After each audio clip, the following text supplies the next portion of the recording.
बाबा की धारणा युक्त मुरली है सारी।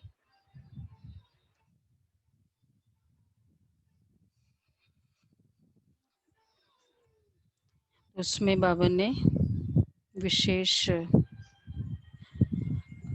नाजुकपना सारी धारणा की पॉइंट्स बाबा ने बताई है।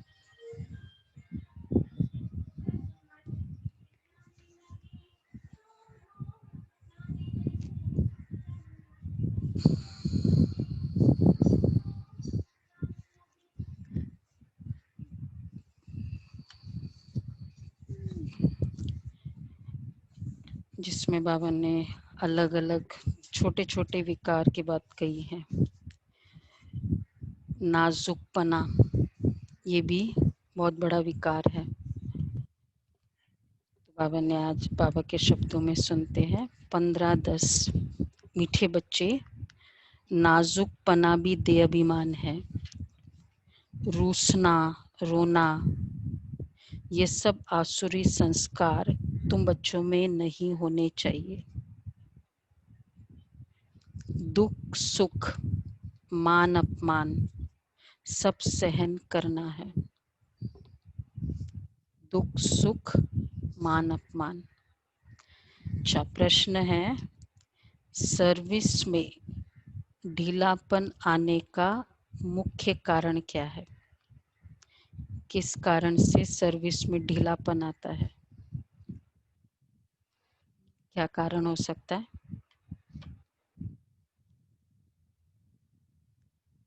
सर्विस में ढीलापन आने का कारण उमंग उत्साह कम हो जाता है। अगर सफलता नहीं मिलती है, और उसका कारण योग हो सकता है कि योग ठीक नहीं है। वेस्ट थॉट्स, और स्मृति नहीं रहती है। बाबा कह रहे जब देह अभिमान के कारण एक दो की खामियां देखने लगते हैं तब सर्विस में ढीलापन आता है। आपस में अनबनी होना भी देह अभिमान है। मैं फलाने के साथ नहीं चल सकता, मैं यहाँ नहीं रह सकता, यह सब नाजुकपना है। डेलिकेसी, ईगो तो ठीक है लेकिन डेलिकेसी, तो बाबा आज उसकी बात कर रहे। डेलिकेट नेचर, यह बोल मुख से निकालना माना कांटे बनना, ना फरमान बरदार बनना। बाबा कहते बच्चे तुम कौन हो? रूहानी मिलिट्री हो, इसलिए ऑर्डर हुआ तो फौरन हाजिर होना चाहिए। रूहानी मिलिट्री है ना, तो ऑर्डर होते ही हाजिर हो। कोई भी बात में आना कानी मत करो। ये भी आना कानी करना, ये भी देह अभिमान है। ओम शांति। रूहानी बाप बैठ रूहानी बच्चों को समझाते हैं, तो बच्चों को पहले पहले ये शिक्षा मिलती है कि अपने को आत्मा निश्चय करो, देह अभिमान छोड़ देही अभिमानी बनना है। हम आत्मा है, देही अभिमानी बने तभी बाप को याद कर सके। वह है अज्ञान काल, यह है ज्ञान काल। ज्ञान तो एक ही बाप देते हैं जो सर्व की सद्गति करते हैं, और वह है निराकार, अर्थात उनका कोई मनुष्य आकार नहीं है। जिसको मनुष्य का आकार है उनको भगवान नहीं कह सकते हैं। अब आत्माएं तो सब निराकारी ही है, परंतु देहाभिमान में आने से अपने को आत्मा भूल गए हैं। अब बाप कहते तुमको वापस जाना है, अपने को आत्मा समझो, आत्मा समझ बाप को याद करो, तब जन्म जन्मांतर के पाप भस्म हो। और कोई उपाय नहीं है। आत्मा ही पतित, आत्मा ही पावन बनती है। बाप ने समझाया है, पावन आत्माएं हैं सत्युग त्रेता में, और पतित फिर रावण राज्य में बनती है।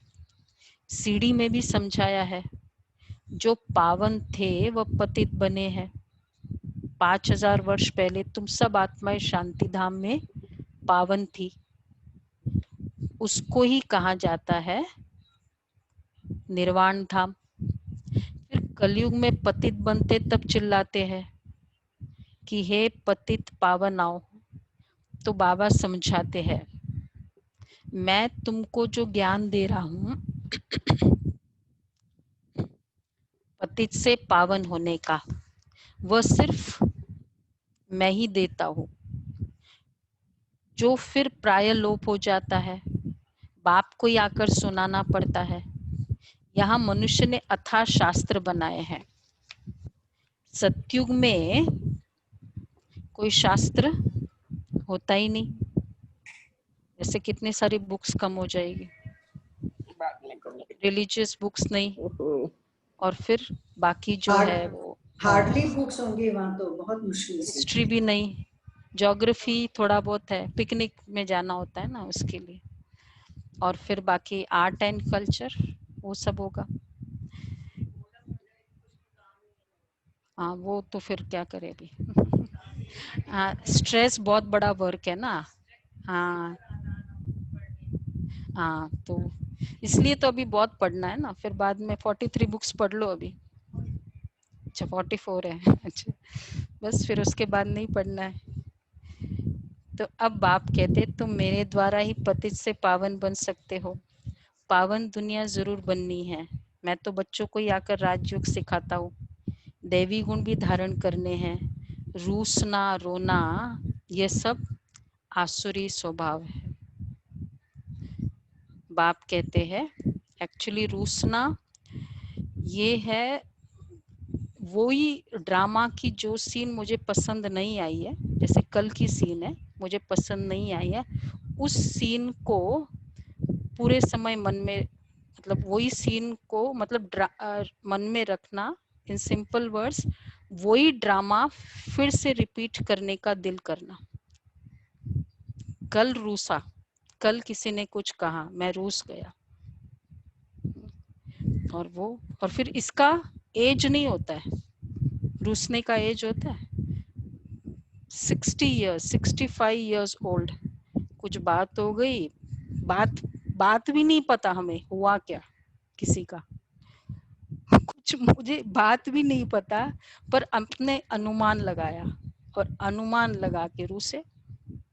रूसे तो रूसने में सबसे पहले जिससे रूसते हैं तो फिर क्या करते हैं, बातचीत बंद, और फिर दूसरा मुरली। वैसे रूसना किसी से होता है, मुरली क्यों बंद करते हो? मुरली बंद। तो पहले तो रूसना, एक तो वो ड्रामा का सीन, सपोज मैंने कुछ गलत अनुमान किया उसके कारण वो सीन आया, तो वो मेरा अनुमान वही ड्रामा मैं रिपीट कर रहा हूँ। तो कितने दिन हो गए। हाँ, और कहते हैं मुरली मैं पढ़ता हूँ, मुरली मैं रोज पढ़ते या पढ़ता है, पढ़ती है, जो भी है। तो रूसना रोना ये सब आसुरी स्वभाव है। मतलब वो आत्मा कितनी पास्ट में रहती है, रूसने का मतलब है, रूठने का मतलब है। फ्रेश हो जाओ ना, हम तो 1 मिनट की बात कर रहे हैं, चलो रात का और सुबह।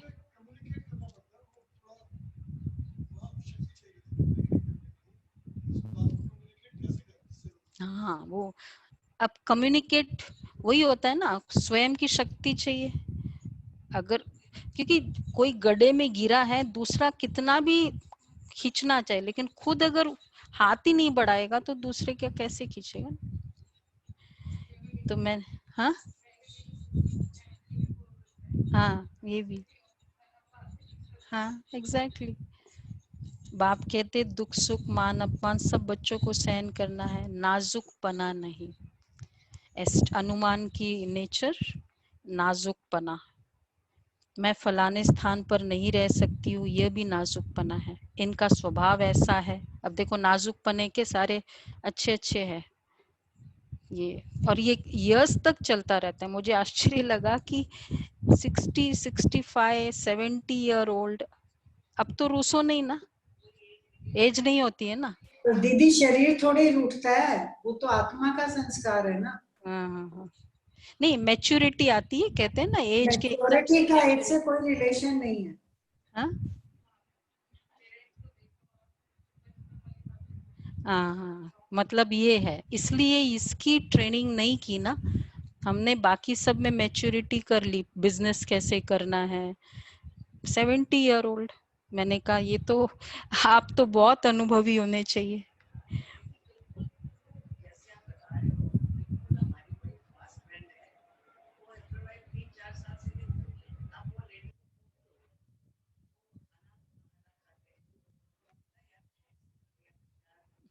देखो ये संस्कार है, इसलिए बाबा क्यों कहते हैं मुरली के बिगर वो चेंज नहीं आता है। ये ट्रेनिंग अगर नहीं करो 1 घंटा तो ये संस्कार नहीं जाते, और वो संस्कार खुद को सजा दे रहे ना। 15 दिन मुरली मिस कर रहे हैं, खुद को सजा दे रहे हैं। हमें तो कितना मजा आता है मुरली और बाबा का ब्राह्मण परिवार, अगर चलो कल मूड ऑफ हुआ भी, लेकिन ये परिवार को मिलके देख के बात करके कितनी खुशी होती, मुरली सुन के। बाबा कहते हैं एक मुरली नाजुक में बना बाबा ने ले। कहा है, एक मुरली में बाबा ने कहा है, मुरली नहीं तो ब्राह्मण जीवन नहीं। हाँ वो भी है, मुरली नहीं तो ब्राह्मण जीवन नहीं। तो मैं फलाने स्थान पर नहीं रह सकती, ये भी नाजुकपना है। हाँ, नोट करना है। 1 इज मैं इसके साथ चल नहीं सकती हूँ, मैं फलाने स्थान पर रह नहीं सकती हूँ, इनका स्वभाव ऐसा है। ये बड़े अच्छे हमारे रिमार्क्स होते हैं, वेरी कॉमन। ये ऐसा है, वैसा है, ये कुछ भी रहना नहीं चाहिए। मुख से सदैव फूल ही निकले, कांटा नहीं निकलना चाहिए। कितने बच्चों के मुख से कांटे बहुत निकलते हैं, किसको गुस्सा करना भी कांटा है। 1-2 में बच्चों की अनबनी बहुत होती है। ये सब नाजुकपना, अनबनी होना,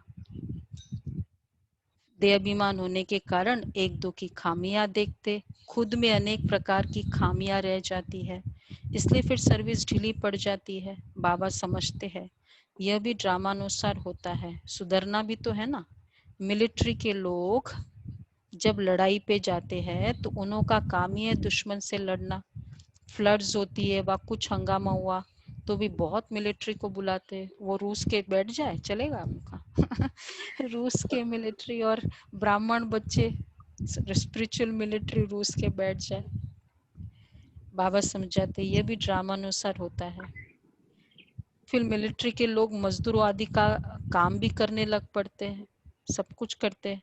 गवर्नमेंट मिलिट्री को ऑर्डर देती है यह मिट्टी सारी भरो, कितने सारे काम करते हैं ना मिलिट्री, तो ऑलराउंडर चाहिए उनके। फिर मिलिट्री अगर कोई ना आया तो, अगर किसी ने ना किया तो गोली के मुंह में, गवर्नमेंट का ऑर्डर मानना ही पड़े। मैंने आपको बताया ना एक दिन जो हम गए थे वहाँ, मिलिट्री वाले, यही जनरल ये बिपिन रावत जी ने बुलाया था, उस समय की बात है, नागालैंड में। वो हमारे लिए बेचारा, वो भाई मिलिट्री का एक भाई को हमारे पूरा देखभाल के लिए रखा, बहनों का सब कुछ। अब कुछ में उसने मतलब खुद नहीं किया, हमको बता दिया, हमें तो माइंड भी नहीं हुआ, कोई बात नहीं, हमको तो अपना भाई लगता है ना, वो तो हायरार्की देखते हैं।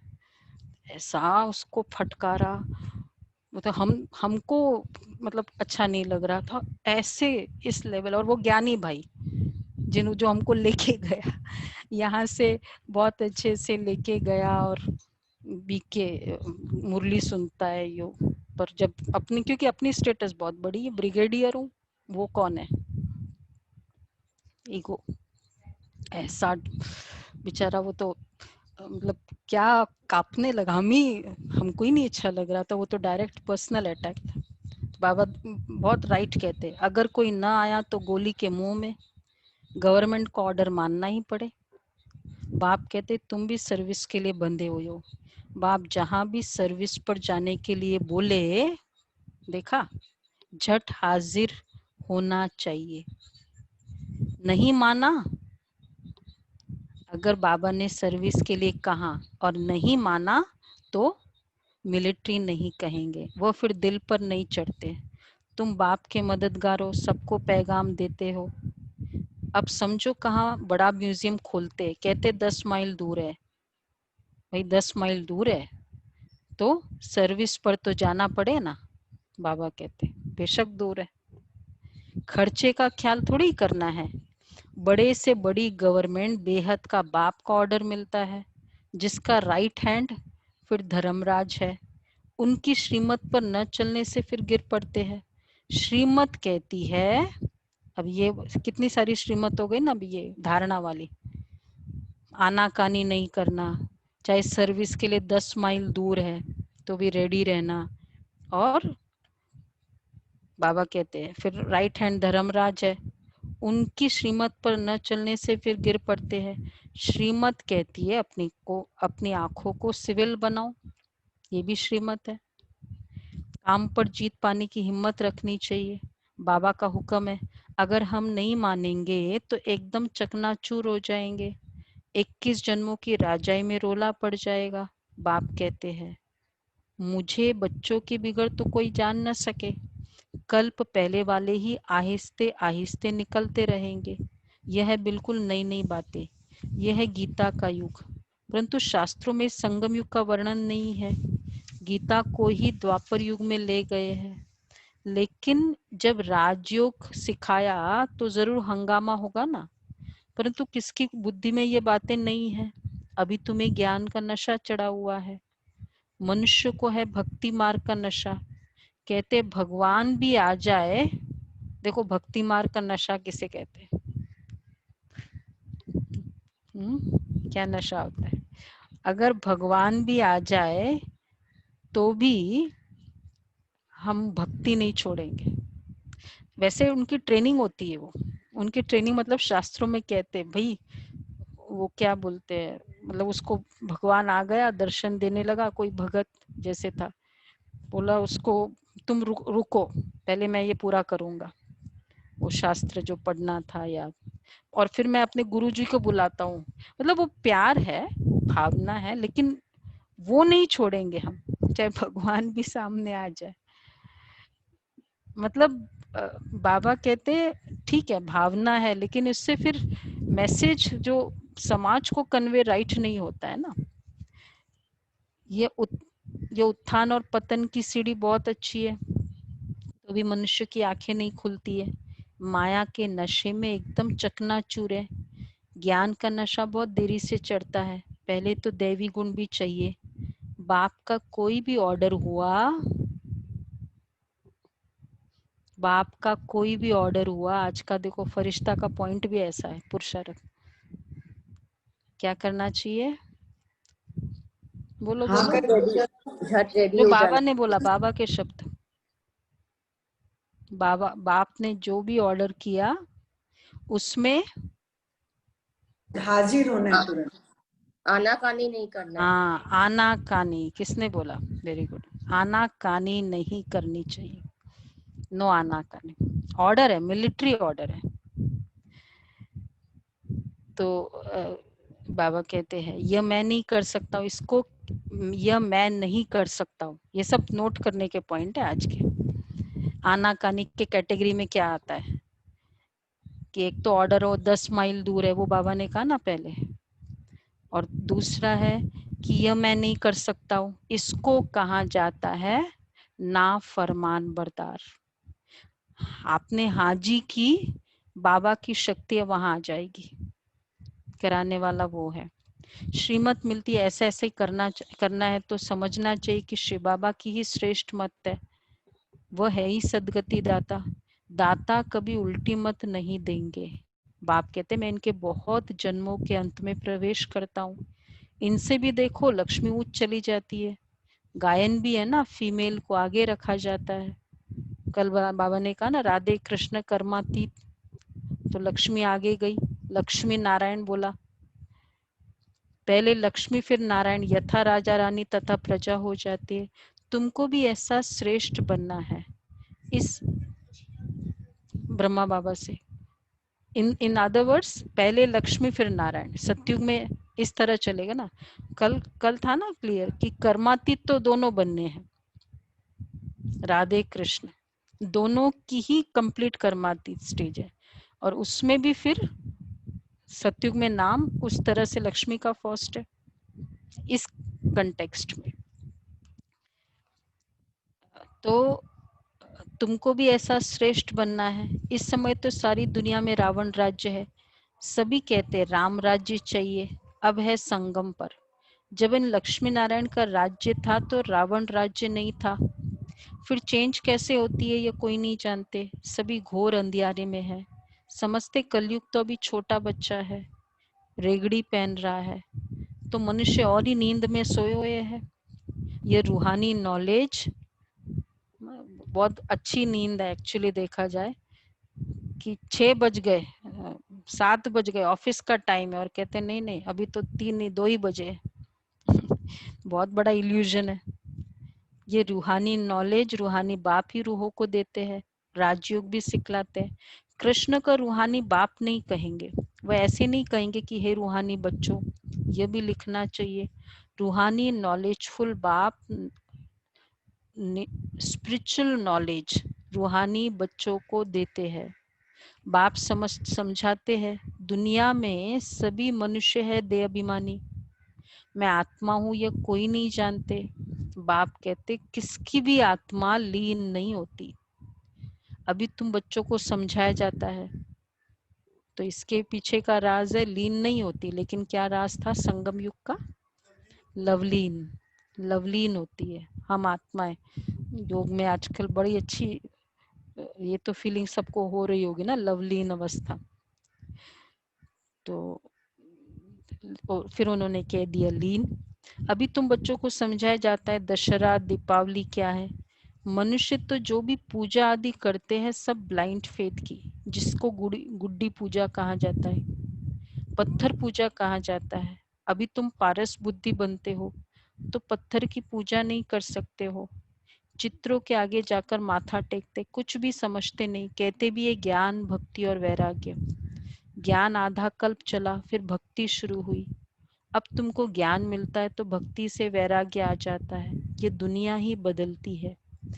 कलयुग में भक्ति है और सतयुग में भक्ति होती नहीं है, वहां है ही पूज्य। बाप कहते हैं बच्चे तुम माथा क्यों टेकते हो? आधा कल्प तुमने माथा भी घिसाया, पैसे भी गवाए, मिला कुछ भी नहीं।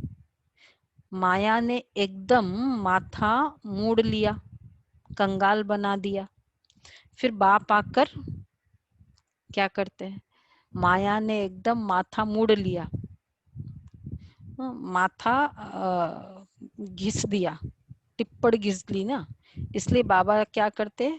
बाप आकर सबका माथा ठीक करते हैं। सबसे कहते इसका माथा पहले ठीक, कुछ कुछ मतलब कोई भी विकार के वश हो जाता है ना, कहते इसका माथा पहले ठीक करो। तो बाबा यही ठीक करते। अभी आहिस्ते आहिस्ते कुछ यूरोपियन लोग भी समझते हैं। बाबा ने समझाया है ये भारतवासी जो बिल्कुल तमोगुणी बन गए हैं, वो और धर्म वाले तो फिर भी पीछे आते हैं, तो सुख भी थोड़ा दुख भी थोड़ा मिलता है। देखो कितना अच्छा लॉजिक है।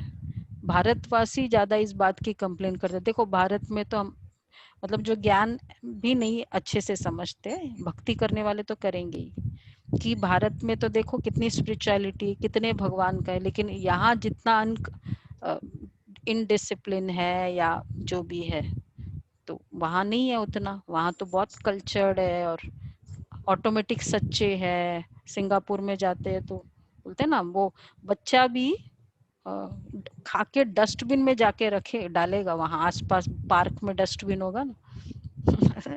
इतना वो कहते हैं हाँ हाँ फाइन है जो भी, तो वहां इतना ऐसा है, यहाँ नहीं है। तो क्यों? बाबा कहते हैं और धर्म वाले दुख सुख भी थोड़ा दुख भी थोड़ा, तो उनके हर चीज बड़ी डिसिप्लिन्ड होती है। भारतवासियों को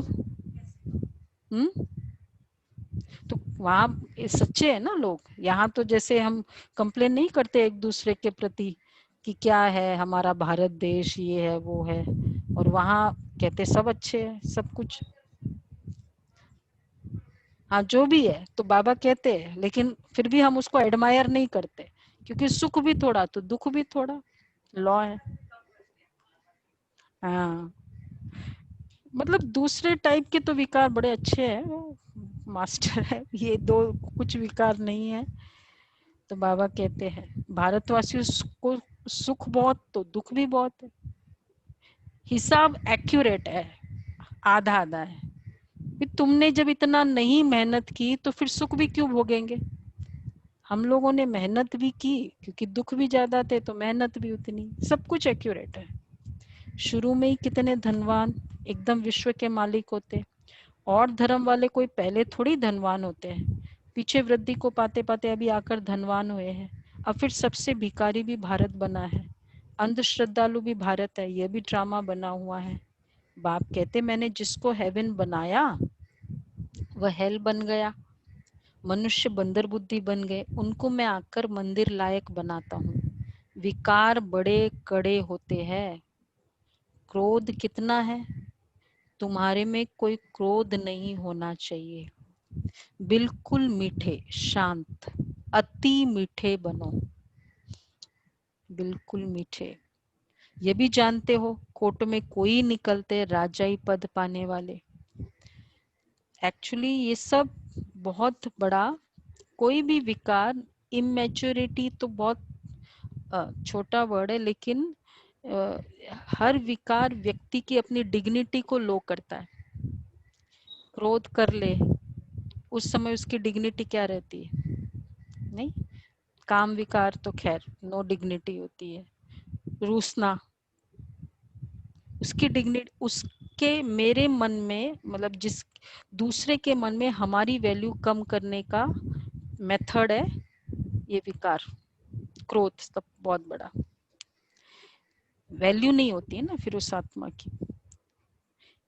विकार बड़े कड़े होते हैं, ये भी जानते हो कोर्टों में कोई निकलते हैं राजाई पद पाने वाले। बाप कहते मैं आया हूं तुमको नर से नारायण बनाने। उसमें भी 8 रत्न मुख्य गाए जाते हैं, 8 रत्न और बीच में है बाप। 8 है पास विद ऑनर्स, सो भी नंबरवार पुरुषार्थ अनुसार। देह अभिमान को तोड़ने में बड़ी मेहनत लगती है, देह का भान बिल्कुल निकल जाए। कोई कोई पक्के ब्रह्मज्ञानी जो होते हैं उन्हों का भी ऐसा होता है, बैठे बैठे देह का त्याग कर देते हैं, बैठे बैठे ऐसे शरीर छोड़ते हैं वायुमंडल एकदम शांत हो जाता है ब्रह्मज्ञानी। और अक्सर करके देखो प्रभात के शुद्ध समय पर शरीर छोड़ते हैं। कई ऐसे, मतलब एक तो 2-3 सिम्टम्स है, एकदम इजीली शरीर छोड़ा अर्ली मॉर्निंग 5-4 बजे, और फिर वो ब्रह्मांड से वो जो जाने का रास्ता है आत्मा का, ये 2-3 सिम्टम्स होते हैं, कहते ये पहुंचा हुआ है सेंट। तो बाबा कहते हैं तो बैठे बैठे शरीर छोड़ते, और प्रभात के समय 4 बजे का टाइम बहुत अच्छा माना जाता है शरीर के लिए छोड़ने का टाइम। तो बैठे बैठे ऐसे शरीर छोड़ते हैं। रात को मनुष्य बहुत गंद करते, सुबह को स्नान आदि करके भगवान कहने लगते हैं, पूजा करते हैं। बाप सब बातें समझाते रहते हैं। प्रदर्शनी आदि में भी पहले पहले तुम अल्फ का परिचय देते हो, परिचय दो, पहले अल्फ और बे। बाप तो एक ही निराकार है, बाप रचिता ही बैठ रचना के आदि मध्य अंत का ज्ञान समझाते हैं। वही बाप कहते मामेकम याद करो, देह के संबंध छोड़ अपने को आत्मा समझ, मामेकम याद करो। बाप का परिचय तुम देंगे, फिर किसको भी बाप का परिचय देंगे, उसके बाद फिर किसको हिम्मत नहीं रहेगी, किसकी प्रश्न उत्तर करने की। मतलब क्वेश्चन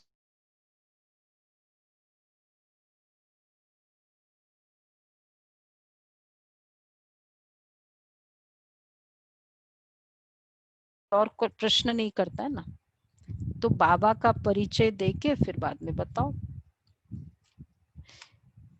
पहले बाप का निश्चय पक्का हो जाए तब बोलो 84 जन्म ऐसे लिए जाते हैं।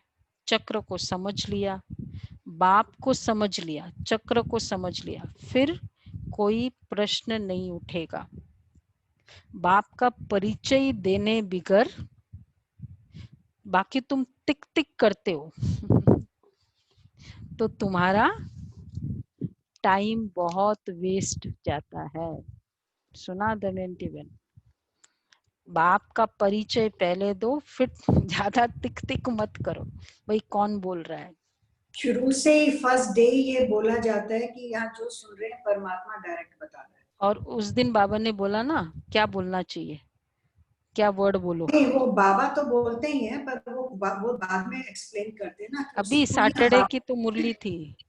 हाँ बाबा बाबा बाबा बाबा बाबा बोलते हैं तो वो तो बाद में एक्सप्लेन करते हैं ना कि उसी को हम बाबा कहते हैं, नहीं तो उनको हाँ लगेगा वो बाबा जी। मतलब नहीं एक्चुअली ये भी ठीक है, लेकिन जो हमारा अनुभव है कि परमात्मा एक बार कह के फिर हम उनको बता देते, हम इनको बाबा कहते लविंगली, तो इसका रीजन, बट हम बाबा वर्ड ही यूज करें। क्या होता है वही जो है ना, बाबा ने बहुत एक्यूरेटली बताया, ताकि बच्चा है ना, बच्चे को हम जो जो बोलते हैं वही उसका मतलब वोकैबुलरी बनती जाती है। बच्चा है, नानी नानी बोलेगा, कोई नानू बोलेगा, कोई तो वैसे ही बोलेगा वो। उसके लिए लॉजिक नहीं है कि नानू नाना जी बोलो ना भाई, बड़े है उसको सिखाया ही ऐसे गया। तो ऐसे ही हम बाबा बाबा ने कहा प्यार से बोलते हैं ना, वो फिर बहुत असर करता है। बाबा कहते हैं बाप का परिचय दो। नहीं नहीं वो तो देता है, स्टाइल तो वैसे ही रहेगा, पर सेकंड चैप्टर है परमात्मा का परिचय। गला ही घुट जाता है। पहली पहली बात अल्फ को उठाओ, टिक टिक करने से समझ थोड़ी सकते हैं, बिल्कुल सिंपल रीति, और धीरे से बैठ समझाना चाहिए। अच्छा, जो देही अभिमानी होंगे वही अच्छा समझा सकेंगे। बड़े बड़े म्यूजियम में अच्छे अच्छे समझाने वालों को मदद देनी पड़े, थोड़े रोज अपना बड़े बड़े म्यूजियम में जो अच्छे अच्छे समझाने वाले हैं उनको मदद दो। उसके लिए थोड़े रोज अपना सेंटर छोड़ मदद देने आ जाना है। कैसे बाबा सेवा, एक सेंटर दूसरे सेंटर की सेवा करे, तो अच्छा समझा सकते हो तो वहां हेल्प करो। पिछाड़ी में सेंटर संभालने कोई को बिठा दो। उन दिनों तो बहुत कम होते थे ना ऐसे एंड्स। अगर गद्दी संभालने लायक कोई को आप समान नहीं बनाया है तो बाप समझेंगे कोई काम के नहीं, सर्विस नहीं की। बाबा को लिखते हैं सर्विस छोड़ कैसे जाए, वहां जरूरत है उस सेंटर पे सेवा की, और यहाँ बंदे हैं इस सेंटर पे। बाबा ने कहा अगर गद्दी लायक नहीं बनाया तो फिर क्या सेवा की। तो बाप को लिखते हैं कि सर्विस छोड़ कैसे जाए। अरे बाबा हुक्म करते, आज बाबा बड़ा बार बार ना फरमान बरदार नहीं हो। तो पहले था, पहले सेवा की बात थी, आनाकानी किसमें नहीं करनी चाहिए, सेवा में ऑर्डर मिलते ही हाजिर होने, आनाकानी ऑर्डर मिलते ही हाजिर। और फिर चाहे 10 माइल दूर हो, म्यूजियम खोला है चाहे 10 माइल दूर हो। तीसरा, अब बाबा कहते हैं बड़े सेंटर में जरूरत है, फिर आनाकानी नहीं। ये नहीं कहो कि बाबा सर्विस छोड़ कैसे जाए। अरे बाबा हुक्म करते हैं फलानी जगह प्रदर्शनी है, सर्विस पर जाओ। कितनी दादियां हमारी, वही हम लोग सुनते हैं, वो गाड़ी से उतरे, बाबा से मिलने गए, बाबा बोलो जाओ बैठो वापस गाड़ी में। सरेंडर बुद्धि चाहिए उसके लिए। बाबा कहते हैं अरे बाबा हुक्म करते हैं सर्विस, फलानी जगह प्रदर्शनी है, सर्विस पर जाओ। अगर गद्दी लायक नहीं किसको बनाया है, अब बेचारा वो बहन तो राइट ही कह रही है ना कि भाई वो सेंटर छोड़ू तो वहां की सेवा भी तो प्रॉब्लम होगी। तो बाबा कहते हैं वो भी गलती किसकी, तुम्हारी। तुमने गद्दी लायक नहीं बनाया किसी को, तो तुम किस काम के हो। संभालने वाले ऐसे हो, फ्री होके जाओ। तो गद्दी लायक नहीं बनाया तो किस काम के नहीं है। बाबा ने हुक्म किया तो क्या करना चाहिए तनुज भाई? बाबा ने हुक्म किया सेवा के लिए, फिर हाजिर होना चाहिए, हाँ सेवा पे हाजिर होना चाहिए। हाँ। और आगे थोड़ा एक और लेवल आगे, झट भागना चाहिए। भाई देखो भाई, देखना अभी रेडी रहो।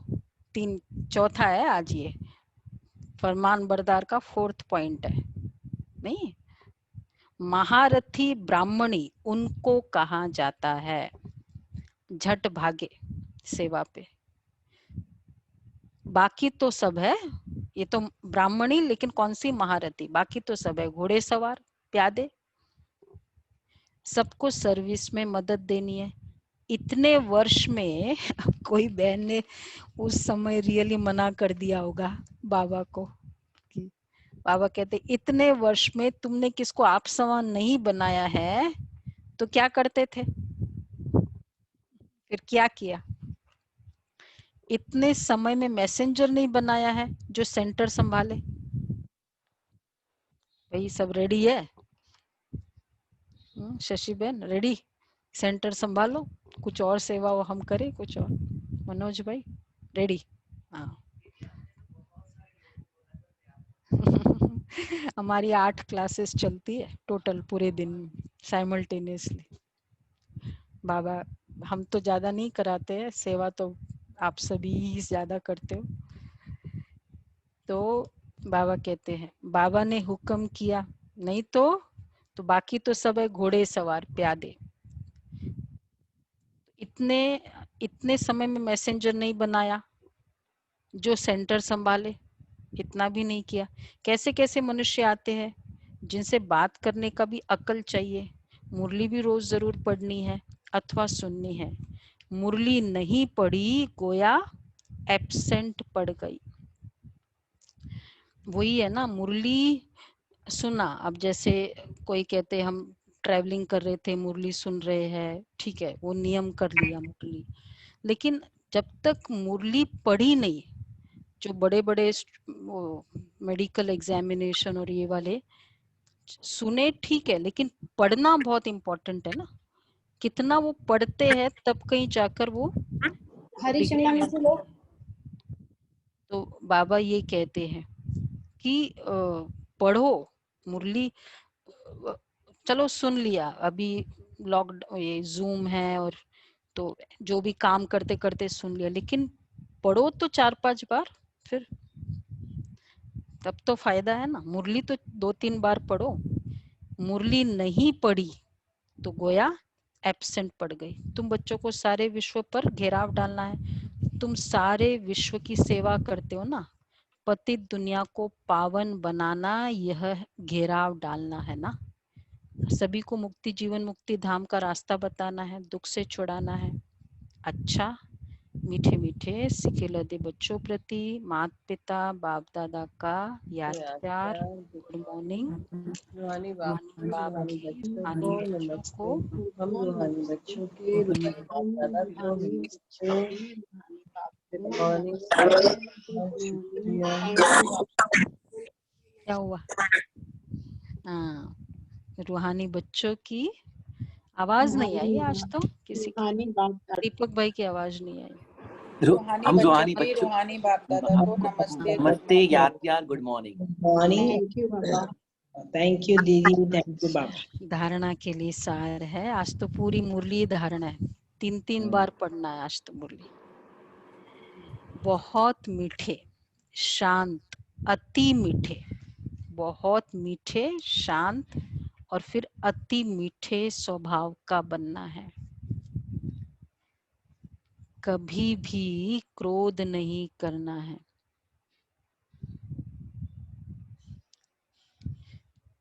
अपनी आंखों को बहुत बहुत सिविल बनाना है। अपनी आंखों को बहुत बहुत सिविल बनाना है। दूसरा है, बाबा जो हुक्म करे उसे फौरन मानना है। बाबा जो हुक्म करे उसे फौरन मानना है। सारे विश्व को पतित से पावन बनाने की सेवा करनी है, अर्थात घेराव डालना है। सारे विश्व को पतित से पावन बनाने की सेवा करनी, अर्थात घेराव डालना है। वरदान है, अपने महत्व व कर्तव्य को जानने वाले सदा जागती ज्योत भव। अपने महत्व व कर्तव्य को जानने वाले सदा जागती ज्योत भव। आप बच्चे जग की ज्योति हो। आपके परिवर्तन से विश्व का परिवर्तन होना है। इसलिए बीती सो बीती कर अपने महत्व व कर्तव्य को जानकर सदा जागती ज्योत बनो। आप सेकंड में स्व परिवर्तन से विश्व परिवर्तन कर सकते हो। सिर्फ प्रैक्टिस करो। अभी अभी कर्मयोगी, अभी अभी कर्मातीत स्टेज। देखो अभी हमारा क्या लेवल होना चाहिए, योगी, कर्मयोगी, कर्मातीत स्टेज। तो कर्मयोगी और कर्मातीत स्टेज अभी हो, तो यही हमारा वो एम है उसका भी, जो कर्म एंड याद का हम कर रहे हैं। अभी अभी कर्मयोगी, अभी भी कर्मातीत स्टेज। जैसे आपकी रचना, कछुआ सेकंड में सब अंग समेट लेता है, ऐसे आप मास्टर रचता समेटने की शक्ति के आधार से सेकंड में सर्व संकल्पों को समाकर एक संकल्प में स्थित हो जाओ। सेकंड में सर्व संकल्प एक्चुअली हम क्यों कर सकते हैं, हमें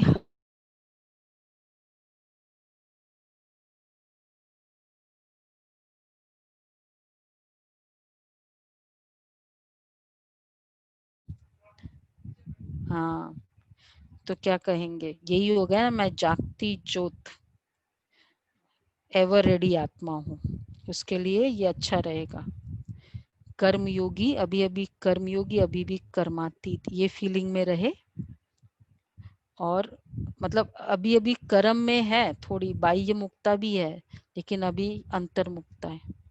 और दूसरा बाबा ने कहा कि कछुआ का एग्जाम्पल याद रहेगा। तीसरा रहेगा सर्व संकल्पों को समाकर एक संकल्प। जैसे सब कुछ करके भी कई परिस्थिति हम कहते हैं ना, बाबा बैठा है ना, फिर ड्रामा कल्याणकारी है ना, सार में हम यही कहते हैं, तो पहले ही कर ले। स्लोगन है, लवलीन स्थिति का अनुभव करने के लिए स्मृति विस्मृति की युद्ध समाप्त करो।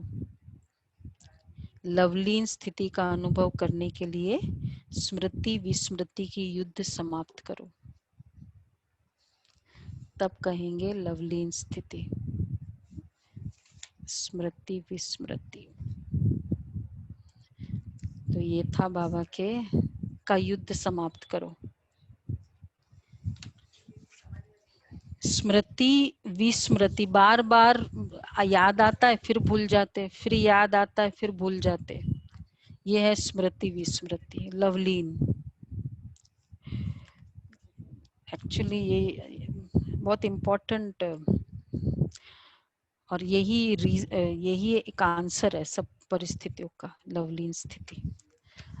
अच्छा, तो आज के बाबा के ये तो पूरी मुरली, खाली सिर्फ पॉइंट्स नहीं देने की जरूरत है आज। एक्चुअली शशि बहन पॉइंट्स नहीं देगी, लेकिन अगर इतने सारे पॉइंट्स आ जाए तब तो ठीक है, लेकिन फिर पूरे सभी स्टडी करें। बहुत छोटे छोटे विकार है, नाजुकपना, ना फरमान बरदार, आनाकानी करना, किसी को पीछे ठीक से संभालने वाला नहीं बनाना, ये सब है। अच्छा भाई, आज का हमारा